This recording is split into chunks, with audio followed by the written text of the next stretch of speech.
When they created the Transportation Security Administration right after 9/11, they gave the TSA administrator near dictatorial powers with the Aviation Transportation Security Act, which was started in 2001.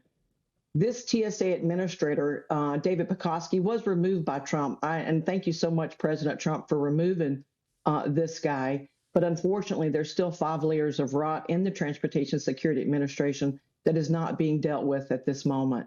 So we've got to go back and reevaluate that 2001 Aviation Transportation Security Act because it is not working. It is not working for what was intended to be to fight foreign terrorists from taking over an aircraft. Yeah. And who needs to reevaluate that? Does that need to be Congress? Does that need to be to the Trump administration? Who can we apply pressure to make change? Well, I think President Trump really needs to evaluate this and look at what's been done to the air marshal since we've been moved over to the Transportation Security Administration. You know, we're a federal law enforcement entity.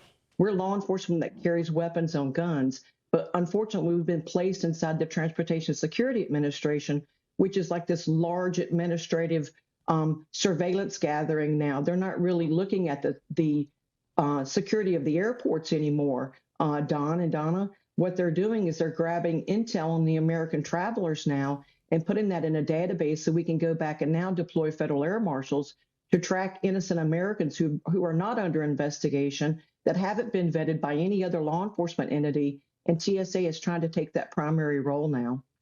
You know, well, as of this recording, the government is still shut down. And supposedly the TSA workers are the ones that might not be paid or still be paid. But a lot of people are calling for the TSA at this point to be privatized. I think that's been, every time we have a crisis like this, people say that. Do you think that would be a better solution?